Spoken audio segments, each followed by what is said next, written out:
I'm Tori Brennan, and I'm 29 years old. Last Thanksgiving, my father stood up in front of 30 relatives and grounded me like I was a disobedient child, because I dared to ask what my grandmother left me in her will. The entire room laughed. My face burned so hot I could feel my pulse in my teeth. But I looked him dead in the eye and said one word. All right. The next morning, he knocked on my bedroom door, smirking. Finally learned your place? He said. Then he saw the empty room. No clothes, no suitcase, no me. Before he could dial my number, the doorbell rang, and the family lawyer was standing on the porch, trembling, holding a briefcase full of documents my father never knew existed. Mr. Brennan, he said, what have you done? Before I tell you what was in that briefcase, take a moment to like and subscribe, but only if this story genuinely speaks to you. And drop a comment letting me know where you're listening from and what time it is right now. Now let me take you back to last September, the morning my grandmother died, and the first domino fell. My grandmother, Eleanor Brennan, passed on a Tuesday morning at Providence Portland Medical Center. She was 87. I got the call from my mother at 6:14 a.m. I remember the exact time because I was already awake, sitting at my drafting table in my 480-square-foot studio apartment, sketching a rain garden for a client in Lake Oswego. Mom's voice was thin, like tissue paper held up to light. It's Grandma Tori. She's gone. I drove the 20 minutes to the hospital in silence. No radio, no podcast, just the sound of Portland rain on the windshield and my own breathing. When I arrived, my father was already in the hallway. Richard Brennan, 63, retired state judge, 6'1", wearing a barber-waxed jacket even at dawn. He wasn't crying. He was on his phone speaking to someone about estate paperwork. I heard the words filing timeline and probate schedule before he noticed me and ended the call without saying goodbye. My brother Garrett was beside him. 33, dark suit even at a hospital, arm looped around Dad's shoulder like a running mate at a campaign stop. They looked like a unit, a wall. I stood at the far end of the corridor, alone, clutching a paper cup of vending machine coffee that I never drank. The last time I'd seen Grandma Eleanor, she was in her wheelchair in the garden of her colonial house on Hawthorne Street, gripping my hand with surprising strength. Tori, she'd said, her voice low so no one else could hear. I've taken care of things. You trust me, okay? I'd nodded, not understanding. Not yet. At the funeral 3 days later, the church was old Portland granite. Tall nave, white lilies everywhere, a mahogany casket polished to a mirror shine. My father gave the eulogy. He spoke for 11 minutes about the Brennan legacy, about tradition, about how my son will carry this family forward. He mentioned Garrett by name 4 times. He mentioned my mother once. He did not mention me at all. Afterward, in the reception line, my Aunt Margaret's husband asked me what I did for work these days. Before I could answer, my father leaned in from behind. She plants trees for rich people, he said, and a few people chuckled politely. I felt the burn start at my sternum and climb. I was turning to leave when a man I didn't recognize stepped forward. Older, silver-haired, wire-rimmed glasses with thin gold frames. He took my hand gently and shook it. Your grandmother was very proud of you, he said quietly. I'll be in touch. And then he was gone, disappearing into the crowd of black coats before I could ask his name. I didn't know it then, but that man was Harold Caldwell, and he was holding the key to everything. That evening, 15 of us gathered at the family house for dinner. The Brennan house, a white colonial on Hawthorne Street with a wrought iron gate and 100-year-old oak trees in the yard. My grandmother built that house with money from her side of the family, long before she married my grandfather. I always loved it. The crown molding, the deep windowsills, the garden out back where Grandma grew peonies the color of ballet slippers. Inside, the long oak dining table was set with the family's sterling silver flatware, a set that had been in the Brennan name for 3 generations, candles in silver holders, a bottle of Willamette Valley Pinot Noir breathing on the sideboard. Everything arranged to look like old money and perfect lineage. My father sat at the head naturally. He raised his glass. Mom left everything to me to manage, he announced, scanning the table. I'll make sure the family assets are distributed to the right people, based on capability. His eyes landed on me. That means you don't need to worry about any of it, Tori. Complex things aren't really your area. Garrett nodded like a judge's clerk. His wife Meredith adjusted her Mikimoto pearl strand and said nothing. I set my fork down. Dad, Grandma told me. My mother was confused at the end, he cut in. Whatever she promised you, forget it. My mother, Linda, stared at her plate. She didn't look up. She never looked up. After dinner, I excused myself and went upstairs to the bedroom I'd grown up in. The Frank Lloyd Wright poster I'd taped to the wall at 16 was still there, edges curling. I sat on the bed and opened the nightstand drawer out of habit. Inside was an envelope that hadn't been there before. Cream-colored stationery with a faint watermark. My name on the front, in blue ink, in a handwriting I'd know anywhere. Shaky, but deliberate. Grandma's handwriting. My hands were trembling when I picked it up. I opened the envelope slowly, sitting cross-legged on the twin bed I'd slept in from ages 5 to 18. The ceiling fan above me wobbled the same way it always had. The room smelled like old wallpaper and cedar closet. Inside were two things. The first was a letter, 2 pages, front and back, in Grandma Eleanor's handwriting. The pen had pressed hard enough to leave grooves in the paper, as though she'd wanted the words to be permanent, physical, something no one could delete with a keystroke. The second was a photocopy. Partial. Maybe 6 pages out of what looked like a longer document. The header read, Irrevocable Trust Agreement. Eleanor M. Brennan, Settler. Halfway down the first photocopied page, highlighted in yellow, was a single line. Beneficiary, Victoria Tori Brennan. I read the letter with tears sliding down my face. Tori, if you're reading this, then I'm gone, and your father is already doing what I knew he would do. I'm sorry I couldn't stop him while I was alive. I tried, in my way. But men like your father don't hear women. They only hear documents. The original trust is with my attorney, Harold Caldwell. His office is on Northwest 23rd Avenue in Portland. The copy I've left you is partial, not enough to prove anything on its own, but enough for you to know I'm telling the truth. Don't show this to anyone. Not your father, not Garrett, not even your mother. I love Linda, but she will tell Richard. Wait until the right time, and Harold will know what to do. You were always my architect, Tori, the one who builds. Don't let them tear you down. All my love, Grandma. I folded the letter back into the envelope and pressed it against my chest. The photocopy was incomplete.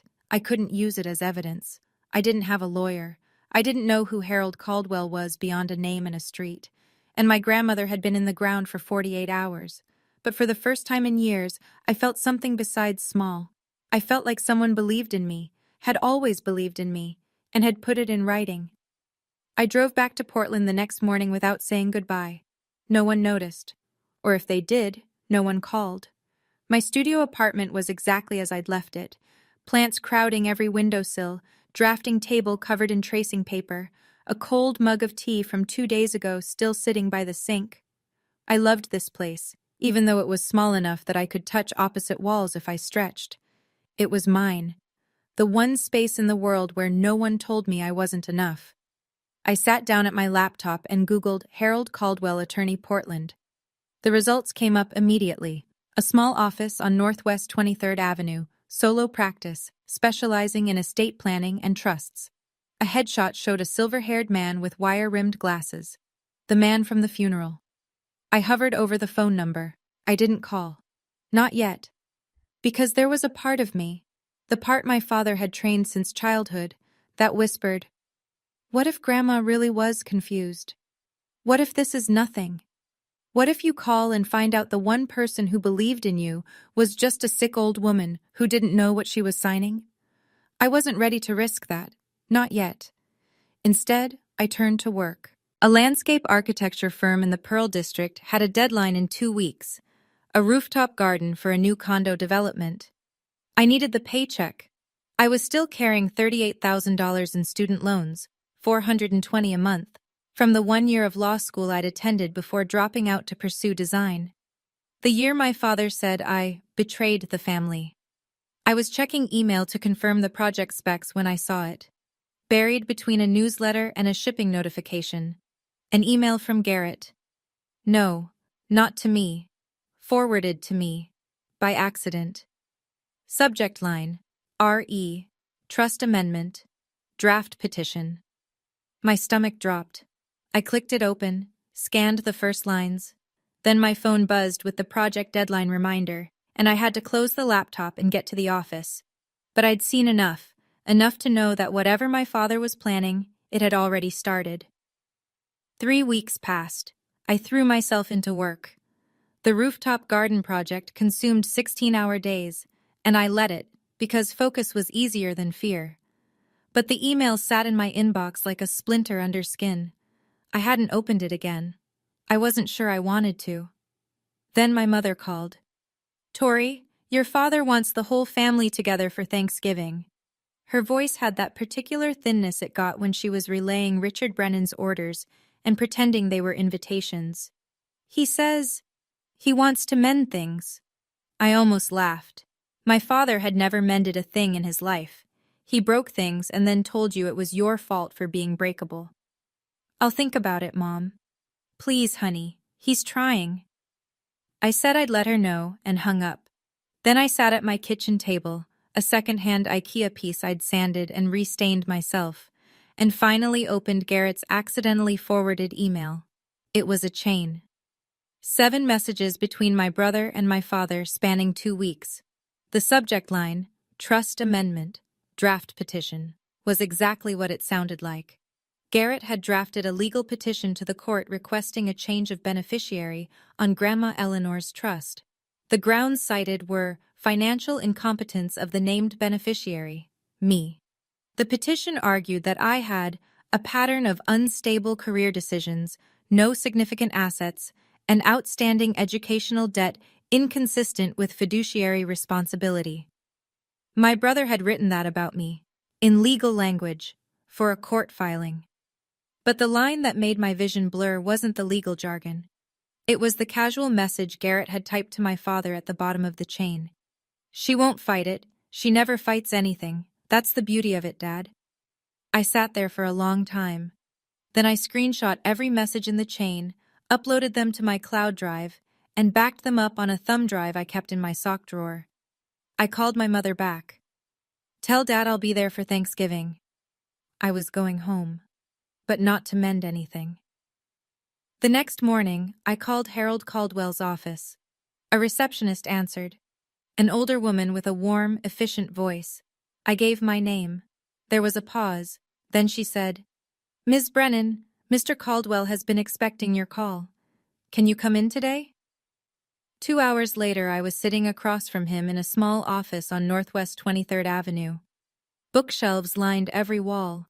Leather-bound legal volumes, dog-eared and tabbed. An oriental rug that had seen better decades covered the floor. On his desk, a coffee mug had gone cold. Harold Caldwell was the man from the funeral. Same silver hair, same wire-rimmed glasses with gold frames, same measured calm. He looked like a man who had spent his career choosing his words with surgical precision. "Your grandmother hired me 20 years ago," he said. "I drafted her original will, her living trust, and 8 years ago, after a conversation that troubled her deeply, she asked me to create an irrevocable trust with you as the sole beneficiary." He opened a leather portfolio and slid a document across the desk. The original, thick, cream-colored paper, a notary's red seal from the state of Oregon, signatures at the bottom. $620,000 in an educational trust, managed by U.S. Bank, he said. Irrevocable means your father, as trustee, cannot alter the beneficiary. Any petition to do so requires either your written consent or a court ruling based on evidence of the settler's mental incapacity at the time of signing. He paused. Your grandmother anticipated this. She had her physician, Dr. Margolis, perform a cognitive evaluation the same week she signed. The results are in the file. She was fully competent. I exhaled. It was the first full breath I'd taken in weeks. There's more, Caldwell said. Your father filed a petition 3 weeks ago requesting a change of beneficiary. He listed Garrett. He told the court he was unable to locate you to obtain consent. The old lawyer's jaw tightened. You and I both know that's not true. I showed him the email chain. He read it without expression, then looked up. This is evidence of deliberate breach of fiduciary duty. If you want to fight this, you have everything you need. I want to fight this. He nodded. Then he said, almost as an afterthought, there's one more thing, Tori. Your grandmother also left you the cottage at Cannon Beach. It's included in the trust. I don't think your father knows about it. He never read the full document. I stared at him. The Cannon Beach house. The little cedar cottage where Grandma took me every summer. Where we'd sit on the porch and watch Haystack Rock turn gold at sunset. She'd told me once it was her favorite place in the world. She left it to me. Harold Caldwell looked at me over his glasses. Your grandmother knew exactly what would happen after she was gone, and she spent the last 8 years making sure you'd be protected. He closed the portfolio. The question is, when do you want to use this? Thanksgiving, I said. He's invited the whole family, 30 people. Caldwell studied me for a long moment. Then he gave a single, slow nod. The Wednesday before Thanksgiving, I packed a small bag, 1 change of clothes, my camel wool coat, the nicest thing I owned, bought secondhand from a consignment shop on Alberta Street, a toothbrush, and a manila folder, thick with notarized copies. The originals stayed with Caldwell. We'd agreed on that. He would hold the master set in his office safe, and I would carry copies, notarized, stamped, admissible as secondary evidence if needed. The originals were for the courtroom. The copies were for the family. I drove south through the autumn hills of Oregon. The leaves had gone full amber and rust along the highway, and the sky was that particular northwest gray that couldn't decide between rain and resignation. The Brennan house appeared through the trees like it always did. White colonial facade, wrought iron gate, the ancient oaks standing guard. From the outside, it looked like a postcard. This is what a good family looks like. That was the whole point. My mother met me at the door. She hugged me a beat too long, the way she did when she wanted to say something but wouldn't. Your father's in the study, she murmured. He's in a mood. I carried my bag upstairs, my old bedroom, the Frank Lloyd Wright poster, the twin bed, the nightstand drawer, now empty. I'd taken the envelope last time. From downstairs I heard Garrett's voice, then Meredith's bright, performative laugh, the clink of a wine glass. I knelt and slid the manila folder under the mattress. Then I went to the window. The backyard garden, Grandma's peony beds, was overgrown and gray. Nobody had tended it since she'd gotten too sick to kneel. The sight of it made my throat tight. I pressed my palm flat against the cold glass and whispered to no one, I'm here, Grandma. Downstairs, the Camus Cabernet was open, the granite fireplace was crackling, and my father hadn't stood up when I walked in. He looked at me from his leather chair and said, Oh, you came. Garrett was on the sofa beside Meredith, swirling wine. He glanced at my coat, second-hand, slightly pilled at the elbows, and said, Still haven't upgraded the car, huh, Tor? I smiled, sat down, said nothing. Tomorrow, 30 relatives would fill this house. My father had organized the largest Thanksgiving gathering in Brennan family history, far bigger than usual. I didn't know why yet, but a part of me suspected that Richard Brennan never did anything without an audience.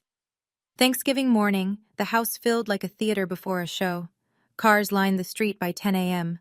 Aunt Margaret and Uncle Don from Bend, the Paulson cousins from Eugene, Great-Aunt Judith who flew in from Scottsdale. By noon, there were 32 people in the Brennan house, and the noise was a living thing. Laughter, clinking glasses, children running through hallways, the oven timer beeping every 20 minutes. I helped in the kitchen because nobody asked me to do anything else. Linda and Meredith sat at the breakfast nook drinking tea while I chopped celery for the stuffing. That felt about right.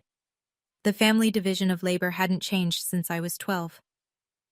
At 4 o'clock we sat down to eat. The long oak table in the dining room seated 18. The overflow went to a folding table in the adjacent living room. I was placed at the folding table, between my 9-year-old second cousin Oliver and an empty chair.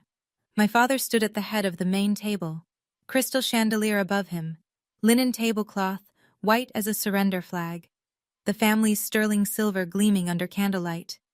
He raised his glass of Pinot Noir. "This Thanksgiving is special," he said, his courtroom voice, the one that filled rooms and closed arguments. "We've lost Mom this year, but the Brennan family endures, and I'm proudest of all of my son Garrett, who just won the biggest case of his career." He turned to Garrett. "To you, son." Applause. Garrett accepted it with practiced modesty, a slight nod, a hand on Meredith's shoulder. From the folding table, my Aunt Margaret called out, "What about Tori? Any good news, sweetheart?" I opened my mouth. "Tori is still finding her way," my father said, not looking at me. "She's creative. We'll give her that." A ripple of polite laughter. "But every family needs someone to remind the rest of us not to take a wrong turn. Right, Tori?" The laughter rolled across both tables like a wave, and I sat there absorbing it the way I had since I was a child, spine straight, face neutral, hands in my lap. Oliver, the 9-year-old beside me, looked up and whispered, "Are you okay?" I nodded and handed him a bread roll. After the plates were cleared and the pumpkin pie was half gone and the port wine was flowing, my father stood again. The room quieted. He had the posture of a man about to deliver a verdict. "One more thing," he said. "Tomorrow morning, I'll be making an important family announcement regarding Mom's estate. I expect everyone to be present." He smiled, the smile of a man who has already decided the outcome. It's what Mom would have wanted. I looked at Garrett. He was studying his wineglass with a small private smile. I looked at my mother. She was staring at the tablecloth. I looked at my father. He was looking right at me. And for 1 second, his smile sharpened into something that wasn't a smile at all. Tomorrow, he was going to read his version of the will, in front of everyone. I excused myself to do the dishes. The kitchen was quiet except for the sound of water running and my own breathing. I stood at the sink scrubbing a roasting pan, suds up to my elbows, still wearing the same sweater I'd driven down in. In the next room, 32 people were laughing and drinking port, and not one of them had offered to help clear a single plate. I heard footsteps behind me. Garrett leaned against the doorframe, arms crossed, wineglass dangling from 2 fingers.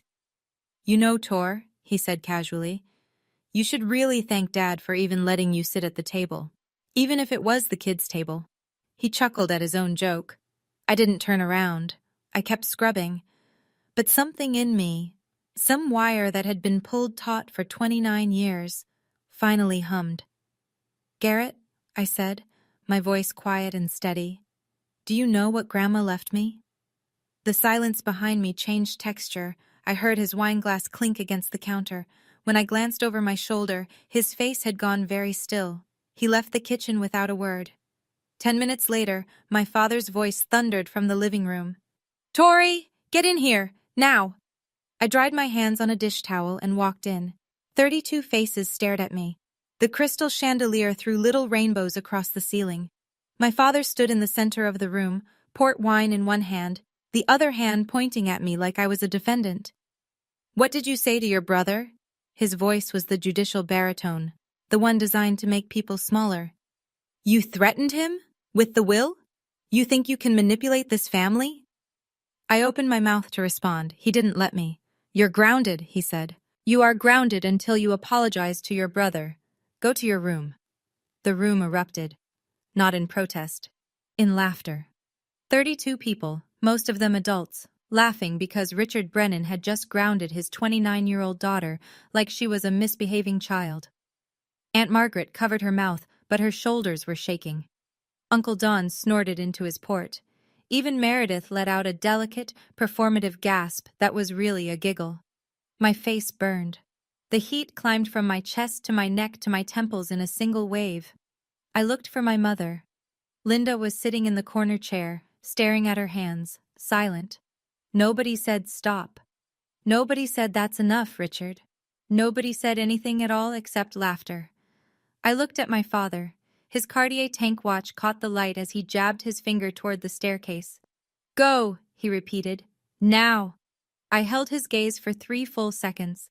Then I said, in a voice so calm it surprised even me. "All right." I turned. I walked upstairs. I closed the bedroom door behind me. And then I picked up my phone and called Harold Caldwell. It rang twice. He answered. I said, "Mr. Caldwell, I need you to bring the originals, tomorrow morning, 8 a.m. There was a pause. Then his steady, measured voice. "I'll be there." I hung up, set my alarm for 4 a.m., and sat on the edge of the twin bed in the dark, listening to the laughter still floating up through the floorboards, thinking, laugh, enjoy it. Because that is the last time. I know. Right now, some of you are furious on my behalf. And honestly, I don't blame you. Let me ask you something. Have you ever been humiliated by your own family in front of a room full of people? Have you ever been put in your place by someone who was supposed to protect you? If you want to find out what happened the next morning, when my father opened my bedroom door and found it empty, stay with me. And if this story is hitting close to home, tap that like button so I know you're still here. I left at 4:15 in the morning. No drama, no slamming doors. I packed my bag in the dark, slid the manila folder into my tote, and walked downstairs in my socks so the floorboards wouldn't creak. The only thing I left behind was the framed photo of Grandma Eleanor on the nightstand, face down. I drove to a 24-hour diner 3 miles from the house, ordered coffee I didn't drink, and waited for daylight. At 7:42 a.m., I know because I was watching the clock, my phone lit up. A text from Garrett. "Where are you? Dad's looking for you." I didn't respond. Inside the Brennan house, I'd learn the details later from my cousin Danny, the morning unfolded like this. My father came downstairs at 7:30, freshly showered, wearing a pressed Oxford shirt, looking like a man about to chair a board meeting. He poured his coffee, scanned the room, and said, "Someone go wake Tori. She's got an apology to make." Nobody moved. Not because they were standing up for me, because nobody wanted to deal with it. Richard climbed the stairs himself. He knocked twice, his judicial knock, crisp and expectant. "Tori, it's morning. You ready to apologize to your brother?" Silence. He opened the door. The bed was made. The closet was open and empty. The drawers were cleared. The room held nothing of me except the photograph of Grandma Eleanor, face down on the nightstand, like a final punctuation mark. Danny told me later that my father stood in that doorway for a full 10 seconds before his expression shifted. Confusion first, then something darker. He came downstairs slowly.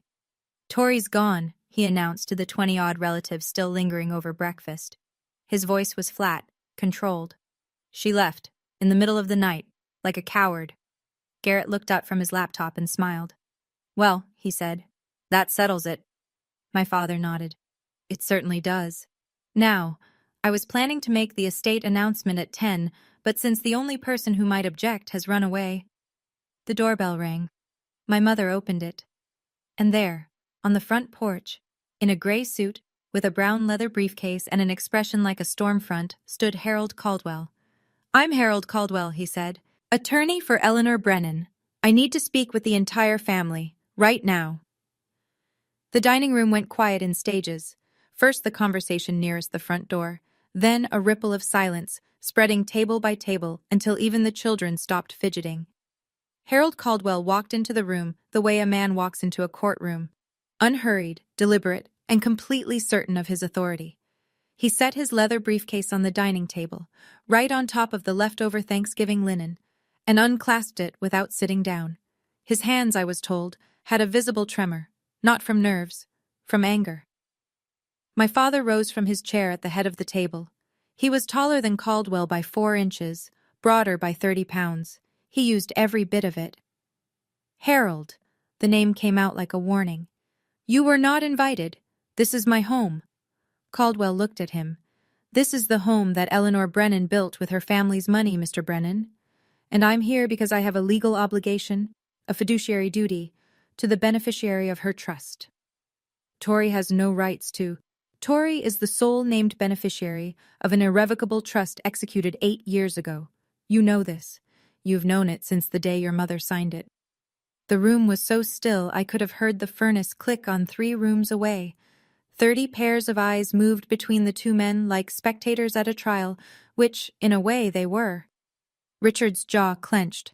My mother was in cognitive decline. Whatever she signed was signed in the presence of 2 independent witnesses and accompanied by a physician's evaluation confirming full mental competency.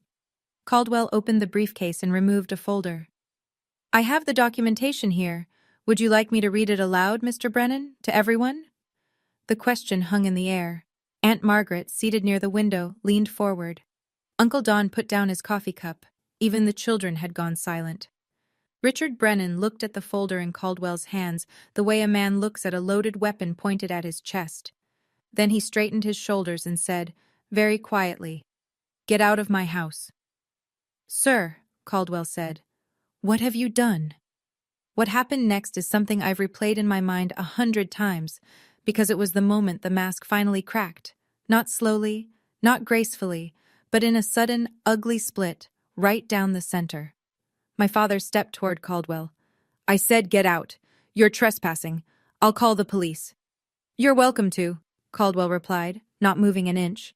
"And when they arrive, I'll show them the petition you filed with the court 3 weeks ago, the one where you claimed you were unable to locate the beneficiary of your mother's trust." He paused. "The beneficiary whose phone number you have, whose address you have, who was sleeping in this house last night." Richard's face went through a sequence, red, then white, then a kind of mottled gray that I'd never seen on a living person. Around the room, I could see the reaction spreading, Margaret pressing her hand to her mouth, Uncle Don's brow furrowing, cousins exchanging glances. That's when Garrett stood up. My brother, the golden child, the lawyer, the one who always knew the right angle, stepped forward with his hands raised in a calming gesture. "Mr. Caldwell," he said smoothly, "I appreciate your concern, but any documents you're referencing can be contested in the appropriate legal—" "You drafted the petition, didn't you, Mr. Brennan?" Caldwell turned to face him. His voice was quiet, precise, surgical. "You prepared a filing to change the beneficiary of an irrevocable trust on behalf of your father, who is also the trustee. I have the emails." Garrett's composure didn't shatter. It evaporated. One moment he was a confident attorney, the next he was a man whose mouth had gone slack and whose eyes had darted, involuntarily, unmistakably, to his father. "Dad," he said under his breath, "we need to talk. Privately." Richard didn't even look at him. "No, I have nothing to hide." Aunt Margaret stood up from her chair. Her voice, when she spoke, carried the particular authority of a woman who had watched a family lie to itself for decades and had finally had enough. "Richard," she said, "let the man speak." A murmur of agreement rippled through the room.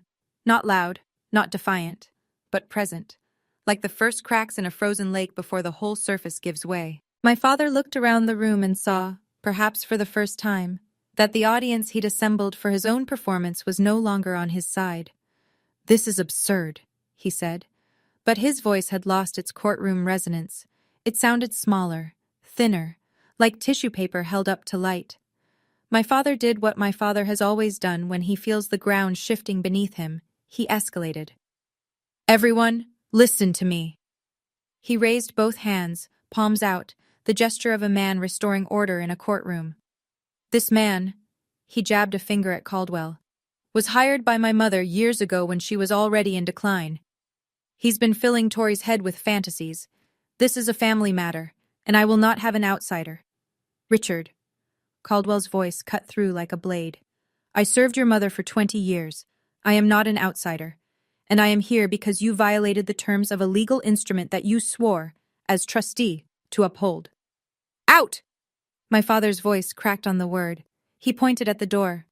"Get out of this house right now, or I swear to God I will have you arrested for trespassing."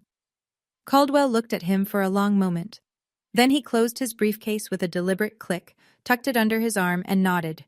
Not in defeat, but in acknowledgement, like a chess player recognizing the next 3 moves. "I'll leave," he said calmly, "but I'll be back at 2 o'clock this afternoon, for the formal reading of Eleanor Brennan's estate, which you scheduled, Mr. Brennan. It's on your own calendar." He paused at the doorway. "And I won't be coming alone." The front door closed behind him with a soft click. My father turned back to the room. 30 faces, some confused, some uncomfortable. A few, Margaret, Danny, openly skeptical. He smoothed his shirt, adjusted his watch, and reassembled his composure the way a man straightens a painting after an earthquake. "I'm sorry you all had to see that," he said. "Tori hired some bargain basement lawyer to stir up trouble. It's what she does. She runs from responsibility and then causes chaos from a distance."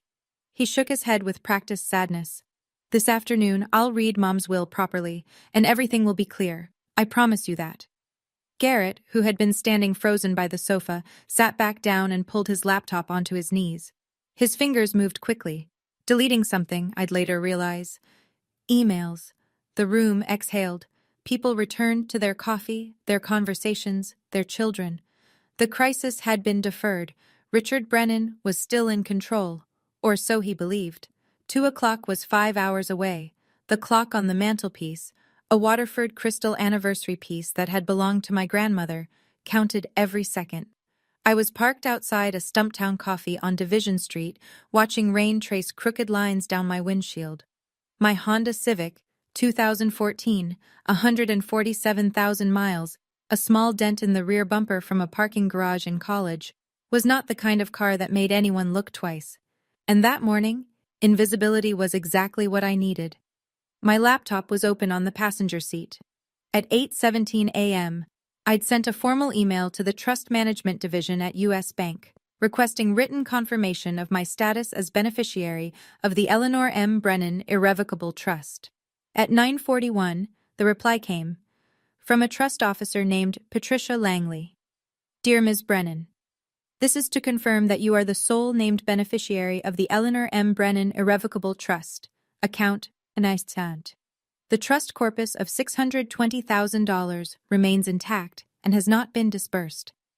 A petition to amend the beneficiary designation was filed on October 14th by the current trustee, Richard A. Brennan, but has not been approved by the court. No disbursements can be made without your written authorization." I read it 3 times, then I saved it, backed it up, and printed a copy at the FedEx office 2 blocks away. At 11:15, Caldwell called.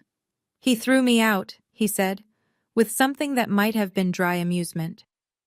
"Threatened to call the police." "I know. My cousin Danny texted me. 2 o'clock, Tori. I'll be parked on the next block. You go in first. I follow." "Okay." A pause. "Are you sure about this? Once it's done, there's no going back." I looked out at the rain. A woman walked past the car holding a little girl's hand, both of them splashing through puddles, laughing at nothing. The simple, stupid beauty of people who felt safe. "I've been going back my whole life, Mr. Caldwell. Every holiday, every phone call, every time I swallowed something that should have made me spit. I'm done going back." "Then I'll see you at 2. I hung up, opened the mirror on my sun visor. The face looking back at me was pale, tired, and absolutely certain. I zipped my coat, checked the folder one last time. Trust copy, notarized. Bank confirmation, printed. Email chain, screenshotted and time-stamped. Grandmother's handwritten letter. Everything in order. Everything real. I started the engine. Inside the Brennan house, the morning stretched like a rubber band pulled too tight. Danny told me later what it looked like from the inside. After Caldwell left, the casual post-Thanksgiving ease had curdled. People were still talking, still pouring coffee, still picking at leftover pie.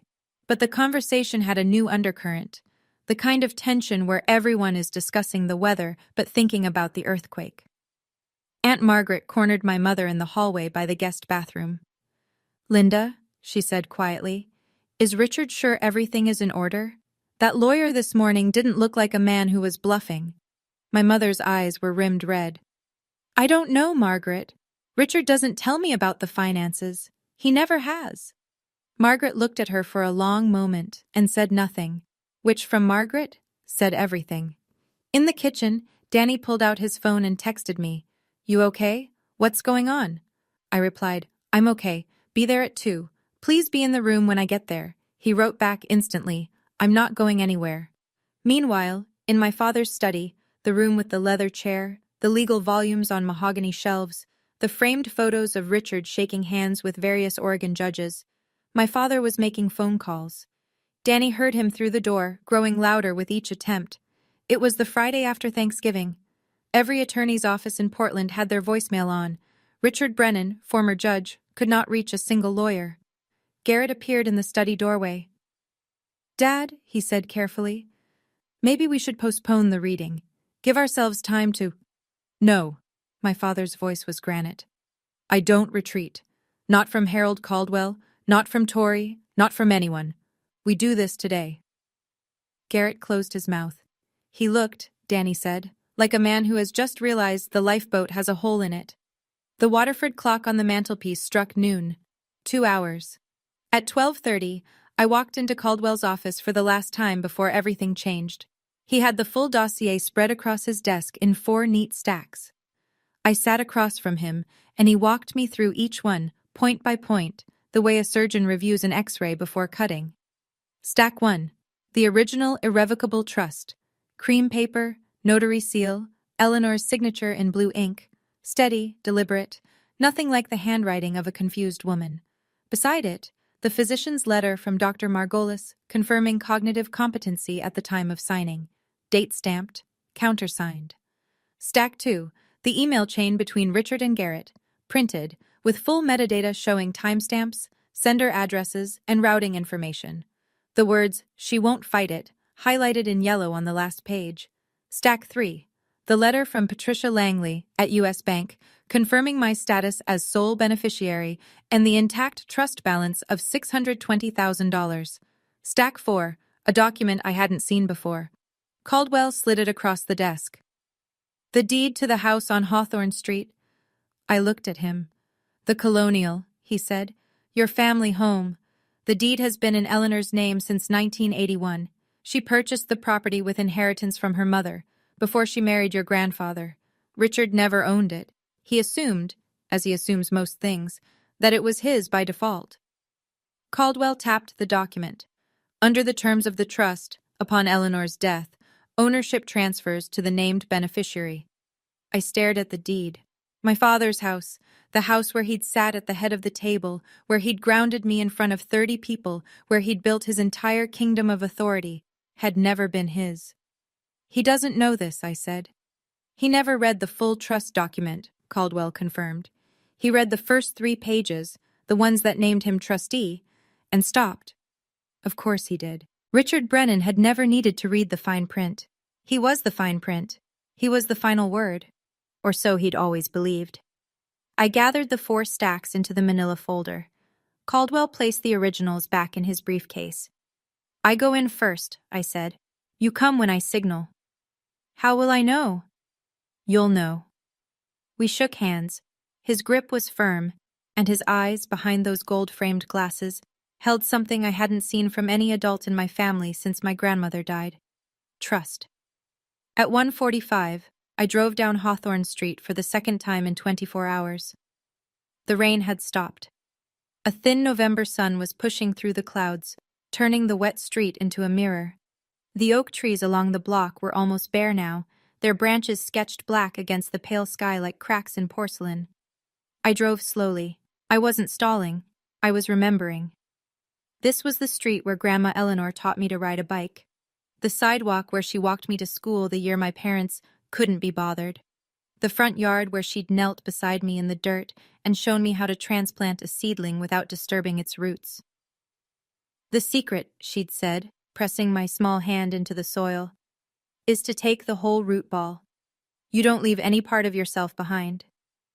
My phone buzzed. "Linda." I pulled over and answered. "Tori, where are you?" My mother's voice was strained, pleading. "Your father is furious. Just come home and apologize, and this can all be over. Please." "Mom," I said, "I'm coming home, but not to apologize." A silence, then very small. "What are you going to do?" "The right thing." I hung up. Parked on the block behind the house, next to Caldwell's silver sedan. He was sitting in the driver's seat, briefcase on his lap, reading glasses on. He glanced at me through the windshield and gave a single nod. I got out of the car. Camel coat. Canvas tote with the manila folder inside. My hands were steady. The gate was open. The front door was unlocked. From inside I could hear voices. The murmur of 30 people assembled and waiting for Richard Brennan to tell them how the world was supposed to work. I walked up the porch steps my grandmother had built and pushed the door open. I slipped in through the kitchen entrance and stood in the hallway, just out of sight of the living room. Through the archway, I could see the scene my father had staged. The living room had been rearranged. Chairs pulled from the dining room, the den, even the porch, all facing the fireplace, like pews facing an altar. 30 people, seated and attentive. Richard stood before them in his pressed Oxford, reading glasses perched on his nose, tortoiseshell frames, the ones he used to wear on the bench. In his hand, a single sheet of paper. He held it the way judges hold verdicts, high enough that everyone could see it, low enough that no one could read it. "Thank you all for being here," he said. "As you know, my mother's passing left certain matters to be settled. I've reviewed her wishes carefully, with input from Garrett, and I want to share the distribution plan she intended." He paused for effect. The room was silent. "The family trust will be consolidated under my management. The educational fund, $620,000, will be transferred to Garrett for stewardship of the next generation." He glanced up, as though checking his audience. "As for Tori," a small, merciful smile. "Mom wanted her to have a gesture of goodwill. $5,000. A few sympathetic nods. Meredith placed her hand on Garrett's arm. Garrett lowered his eyes in a performance of humility so polished it could have won an award. "Are there any questions?" my father asked. From the hallway, I took a breath, pulled the manila folder from my tote, and stepped into the room. Behind me, the front door opened quietly. Harold Caldwell walked in. "I want you to picture this for a second. You walk into a room. 30 of your relatives are sitting there. Your father has just told all of them that you're worth $5,000. He's holding a piece of paper like it's a gavel. And you're holding the truth. What would you do? Tell me in the comments. And if you haven't subscribed yet, now's the moment. Because what happened next in that living room is something nobody in my family has ever forgotten." Every head in the room turned. 32 faces, some surprised, some confused, a few genuinely pleased to see me. My cousin Danny, sitting in the back row, gave me a small nod. Aunt Margaret straightened in her chair. My father's expression went through 3 phases in 2 seconds: surprise, annoyance, then a hardening. The courtroom mask snapping back into place. "Well," he said, "the prodigal daughter returns." A few obligatory chuckles from the crowd. "I assumed you'd run off for good this time. Are you here to apologize to your brother?" "No," I said. My voice was level, calm in a way that surprised me, because my heart was slamming against my ribs so hard I was sure people could see it through my coat. "I'm here to hear the will, the real one." I walked past him, past his pointed finger, past his Cartier watch, past the chair where he'd held court for 30 years, and set the manila folder on the table beside the fireplace. Caldwell stepped in behind me. Briefcase, gray suit. The quiet authority of a man who had been doing this for decades. "What is this?" Richard said. The annoyance was curdling into something uglier now. "I told you this morning. Get out of my house." I turned to face the room. Not my father. The room. The people. "I'm sorry to interrupt," I said, "but what my father just read is not my grandmother's will. It's not her trust document. It's a distribution plan he wrote himself." I placed my hand on the folder. "This is the original irrevocable trust that Eleanor Brennan executed 8 years ago. It was filed with her attorney, Mr. Caldwell, and verified by U.S. Bank, the institution managing the trust fund." I opened the folder. My grandmother named one beneficiary, me. Silence. Not the polite, performative silence of a family gathering. The absolute atmospheric silence of a room full of people who have just realized they are witnessing something they cannot undo.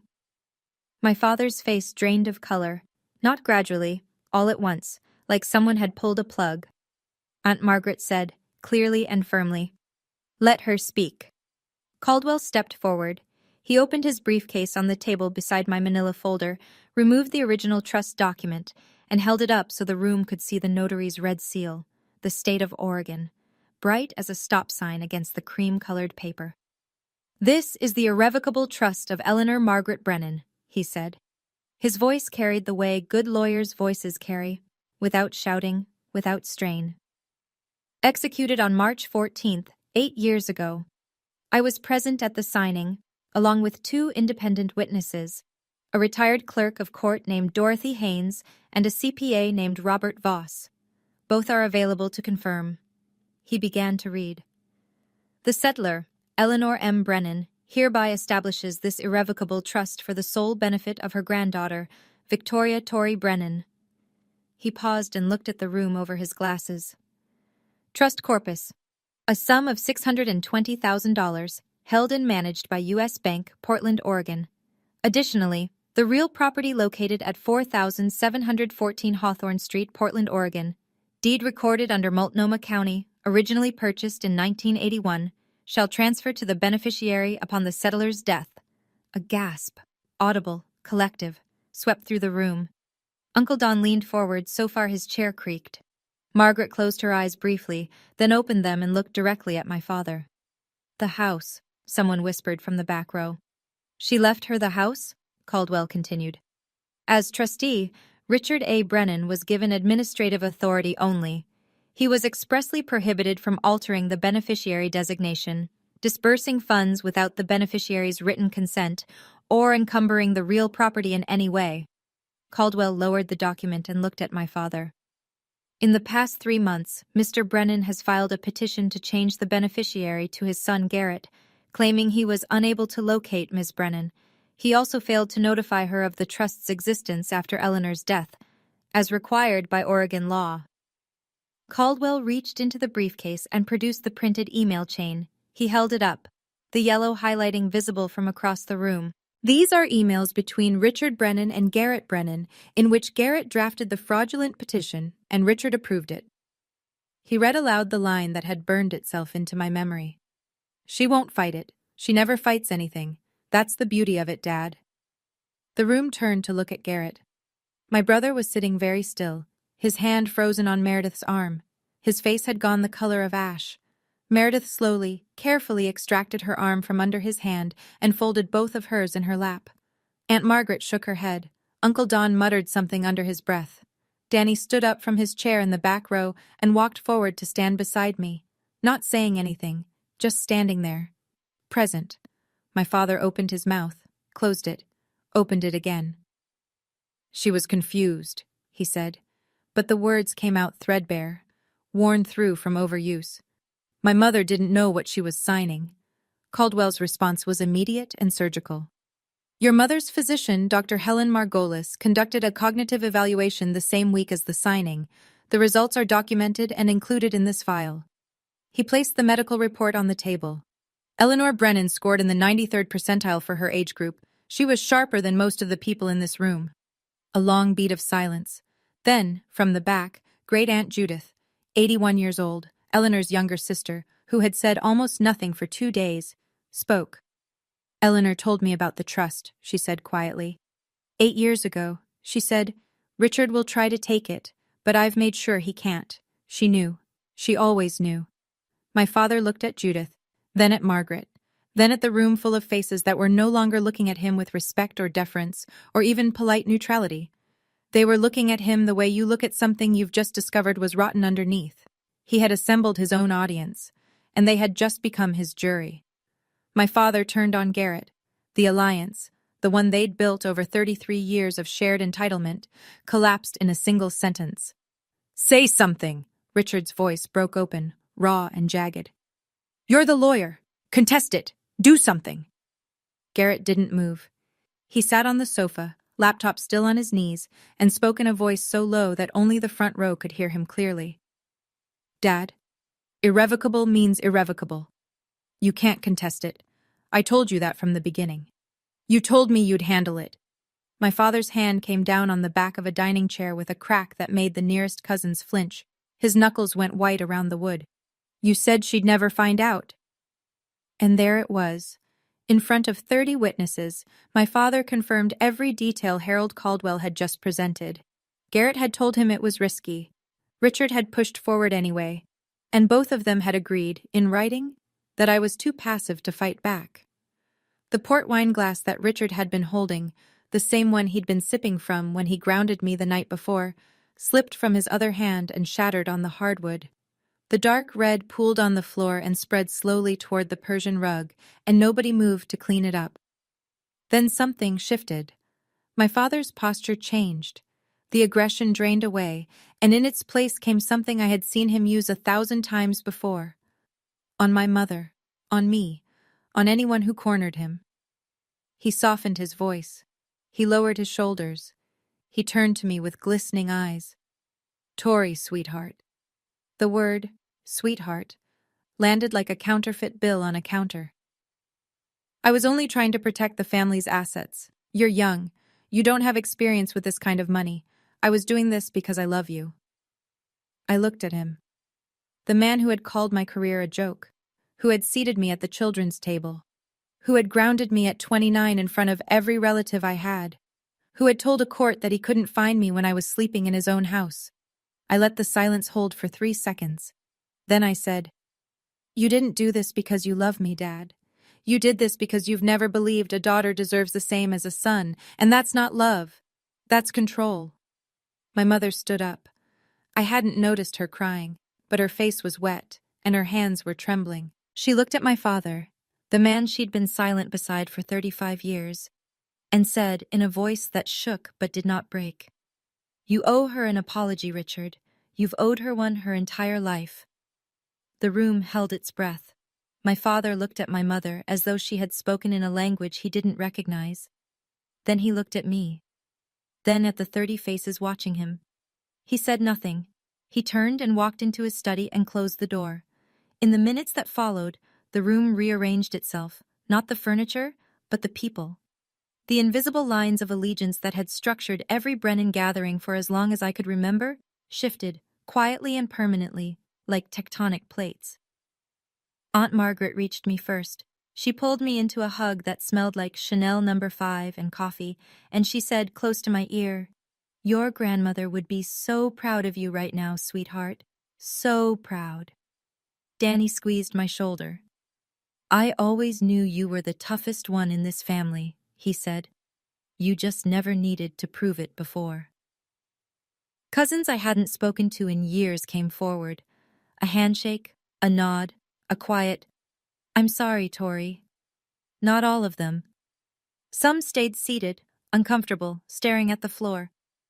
A few stood up and left. Not in protest, but in the way people leave a room where something has broken that they don't know how to fix. Garrett rose from the sofa. He didn't look at me. He took Meredith's arm and walked toward the front door. Meredith paused in the hallway, reached up and unclasped her pearl strand, the Mikomoto necklace she'd been wearing all weekend like a badge of status, and dropped it into her coat pocket. As though she wanted to make herself smaller, less visible, less associated. Caldwell was already organizing the documents back into his briefcase. "I'll file the petition to remove Mr. Brennan as trustee first thing Monday morning," he said to me. "The court process takes approximately 30 days. In the meantime, the trust is frozen. No disbursements, no changes." I nodded. The living room was emptying slowly. The Thanksgiving linen on the table was creased and stained with port wine. The Waterford crystal clock on the mantelpiece read 2:47 p.m. The whole thing had taken 47 minutes. 30 years of silence, answered in 47 minutes. Monday morning, Harold Caldwell filed 3 documents with the Multnomah County Circuit Court. The first was a petition to remove Richard A. Brennan as trustee of the Eleanor M. Brennan Irrevocable Trust, citing breach of fiduciary duty, specifically, failure to notify the beneficiary, misrepresentation to the court regarding the beneficiary's whereabouts, and unauthorized attempt to amend an irrevocable instrument. The second was a formal request to appoint Caldwell as interim trustee until I could designate a permanent replacement. The third was a complaint filed with the Oregon State Bar against Garrett R. Brennan, alleging violation of the rules of professional conduct, specifically drafting a fraudulent petition to benefit an immediate family member while concealing a conflict of interest. Within 2 weeks, the court granted the trustee removal on an interim basis. Richard didn't contest it. His own attorney, a man named Foster from a mid-tier firm in Lake Oswego, whom he'd finally managed to reach the following Monday, advised him bluntly that he had no legal footing. "Irrevocable means irrevocable, Judge Brennan," Foster reportedly said. "And the email evidence is damning. If you fight this, you'll lose, and it'll cost you $60,000 to find that out." The $620,000 educational trust was transferred to an account in my name at U.S. Bank. Patricia Langley, the trust officer, called me personally to confirm. The deed to 4714 Hawthorne Street was updated. My name replaced Eleanor's as owner. The colonial house, the wrought iron gate, the oak dining table, the garden where my grandmother grew peonies, was mine. And Garrett, the golden child, the family's pride, received a formal notice of investigation from the Oregon State Bar. The process would take months, but the outcome was already taking shape: a 6-month suspension of his license for ethical violations. His largest client, a commercial real estate firm, dropped him within days of the complaint becoming semi-public. He quietly transitioned to corporate consulting, a job that required no bar membership and, conveniently, no courtroom appearances. My father called me once, 3 days after the filing. I answered because I thought, even then, even after everything, that maybe he would say the words. He didn't. He said, "You've destroyed this family." I said, "No, Dad, you did. I just brought the receipts." He hung up. I haven't heard from him since. 2 weeks after the court order, I drove to Hawthorne Street with a single key on a plain brass ring that Caldwell had handed me across his desk. "It's yours," he'd said simply. And for some reason, those 2 words undid me more than anything else had. I parked on the street. The oak trees were completely bare now, their branches a lattice against the December sky. The wrought iron gate swung open with a creak that I'd heard 10,000 times. The porch steps, Grandma Eleanor had them replaced in 2009, cedar over the old pine, still had her welcome mat. Faded green, a pattern of ferns. I turned the key. The door opened into the foyer, and the smell hit me first. Wood polish, old books, a trace of the lavender sachets my grandmother kept in every closet. The house was silent in a way I'd never experienced. My father's presence had always been the dominant frequency here, his voice filling every room, his opinions occupying every conversation. Without him, the house breathed differently. It breathed like it was finally resting. I walked through each room slowly. The living room, where 30 people had sat and watched my life change. The dining room, with the oak table still bearing faint water rings from port glasses. The kitchen, where I'd scrubbed a roasting pan alone while my family laughed in the next room. Upstairs, my bedroom. The poster, the twin bed, the nightstand with the empty drawer. Grandma's master bedroom. Her reading chair by the window, a stack of novels on the side table, a pair of glasses she'd never wear again. Then the garden. I stood at the back door and looked out at what had been Eleanor Brennan's pride, the peony beds, now brown and tangled, edged with overgrown boxwood. The stone path she'd laid herself was barely visible under dead leaves. The birdbath was dry. I knelt, pressed my palms flat against the cold earth, closed my eyes. "I'll fix it, Grandma," I said. "I'll bring it back." And I knew, with the certainty that only grief and love and good dirt under your fingernails can give you, that I would. A week later, on a Saturday morning cold enough to see my breath, I drove 90 minutes west to Cannon Beach. I hadn't been there in 6 years. The last time was the summer before Grandma's health started to decline. The 2 of us sitting on the porch of the cedar cottage, drinking chamomile tea, watching Haystack Rock turn amber in the sunset while the tide pulled back and left the sand gleaming. She'd said, "This is my favorite place on earth, Tori. When I'm gone, I want someone who loves it to keep it." I'd thought she was being sentimental. She was being precise. The cottage was smaller than I remembered, or maybe I was bigger. Weathered cedar shingles, a porch that wrapped around 2 sides, Salt air so thick you could taste it. The key, another brass one, also from Caldwell, turned smoothly, and the door opened onto a space that still smelled like her. Lavender, old paperbacks, the faintly sweet scent of cedar walls in winter. On the kitchen table, there was a wooden box, not hidden, placed there deliberately, as though she'd known exactly who would come through the door and when. I lifted the lid.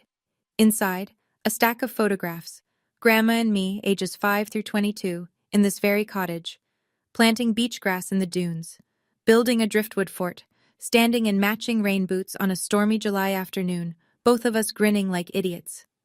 Under the photographs, a letter, short this time, just a few lines. Tori, if you're reading this, you were brave enough. I knew you would be. This house is yours. It always was. I was just keeping it warm for you. Start over here if you need to, or come when the world is too much. Either way, it's waiting. I am so proud of you. Always. Grandma. I sat on the porch, her porch, my porch, and cried. Not the way I'd cried in the twin bed at Hawthorne Street, stifled and ashamed. This was different. This was the kind of crying that opens something instead of closing it, the kind that leaves you lighter, not emptier. The ocean was gray and vast and completely indifferent to everything that had happened in that living room, and there was a strange comfort in that. The tide didn't care about Richard Brennan's courtroom voice. The waves didn't know what an irrevocable trust was. Haystack Rock had been standing there for 15 million years and would keep standing long after all of us. The Brennans, the grudges, the folding tables were gone. I wiped my face, took a breath of salt air, and for the first time in months, felt something I'd almost forgotten the shape of. Peace. That Sunday night, back in Portland, I sat at the oak dining table in the Hawthorne house, my house, and wrote an email to my family. I wrote it once, read it twice, and sent it without a third draft because I knew if I kept revising, I'd start softening things that needed to stay sharp.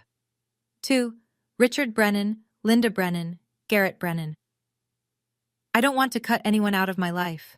That was never the point, but I will not return to a relationship where I am belittled, dismissed, or treated as less than. If you want to have a relationship with me, it will be on terms of mutual respect, not hierarchy. The door is open, but it swings both ways now. Tori. My mother called 20 minutes later. She was crying, the real kind, not the anxious kind. I'm so sorry, Tori, she said. I should have stood up for you years ago. I was afraid of him. That's not an excuse, it's just the truth. I know, Mom, I said. I don't blame you, but I need you to start choosing what's right, not what's easy. Can you do that? A long pause. Then, I'm going to try. Garrett replied by text the next morning. 2 words. I understand. I read it, set the phone down, and didn't reply. Understanding was a start, but it wasn't the same as accountability. He'd get there or he wouldn't. That was his work, not mine. My father didn't respond. Not that day, not the next week, not the week after that. The silence was its own kind of answer. Familiar, really. Richard Brennan had been silent on the things that mattered my entire life. At least now I'd stopped waiting for him to speak. 6 months later, spring had come to Portland, and the peonies were coming back. I'd spent the winter on my hands and knees in my grandmother's garden, pruning, clearing, aerating the soil that had gone sour from 2 years of neglect. The roots were deeper than I'd expected. They'd survived the abandonment. They just needed someone to cut away the dead weight and let the light in. I knew the feeling. With the student loan gone, paid in full, $38,412, the most satisfying check I've ever written. I used a portion of the trust to lease a small studio space in the Alberta Arts District, Brennan Landscape Design. My name on the door. My grandmother's name, really. The Brennan name meant something different to me now. The Hawthorne house had become both home and office. I converted the downstairs study, Richard's old throne room, the one with the mahogany bookshelves and the leather chair, into a design studio. I replaced his legal volumes with plant identification guides and stacked the shelves with soil samples and seed catalogs. It felt right. It felt like rewriting. Danny came by on weekends to help with the garden. Aunt Margaret called every Sunday morning, sharp at 9. Just checking in, she'd say, and then we'd talk for an hour. Linda came to visit for the first time on a Thursday afternoon in April, the first time she'd entered the house without Richard beside her. We didn't say much. We planted tulip bulbs along the front walk, side by side, and that was enough. Richard rented an apartment across town. I heard through Margaret that he told his friends I'd stolen the house, that my grandmother had been manipulated, that the whole thing was Caldwell's fault. The story changed depending on the audience, but it always had the same ending. Richard Brennan was the victim. Some things, I suppose, are truly irrevocable. Garrett's suspension from the Oregon State Bar lasted 6 months. He'd moved to corporate consulting. Something with logistics, Margaret said. He and Meredith had quietly separated, though I didn't know the details and didn't ask. He hadn't contacted me since the I understand text. I left the door open, the way I said I would. I just wasn't going to stand in the doorway waiting. I'm telling you this story from the porch of the Cannon Beach cottage. It's a Saturday. The tide is out. Haystack Rock is doing what it always does, standing there, solid and ancient, and unbothered by anything as temporary as a family argument. I come here on weekends when I need to remember what quiet sounds like. The cottage is exactly as Grandma left it, except I've added a small herb garden by the front steps. Rosemary, thyme, lavender, the kind of plants that get stronger the more wind they take. I'm not telling this story to teach anyone a lesson. I don't believe in that. Every family is its own country, with its own laws and its own wars, and the people inside it are the only ones who know the real map. I can't tell you what to do with your father, your mother, your brother, your inheritance. I can only tell you what I did. Here's what I know now. Silence isn't agreement. I spent 29 years being quiet at the dinner table, and the people around me took that silence and called it consent. It wasn't. It was just a woman who hadn't found her evidence yet. Waiting isn't weakness. My father and my brother counted on the idea that I wouldn't fight. They were almost right. What they didn't account for was that there's a difference between someone who can't fight and someone who's choosing when to. And the last thing, the thing that matters most. My grandmother didn't leave me money. She left me proof that someone in my family saw me, the real me, the one who builds things, and decided I was worth protecting. Not with words, with documents, with plans, with the kind of love that hires a lawyer and thinks 8 years ahead. That's the inheritance that changed my life. Not the $620,000, not the houses, the knowledge that I was worth the trouble. I still have the Frank Lloyd Wright poster. It's on the wall of my studio now, behind my drafting table, edges still curling. I look at it every morning and think about the girl who taped it up at 16, who wanted to build beautiful things and was told that wasn't enough. She was enough. She was always enough. She just needed the paperwork to prove it.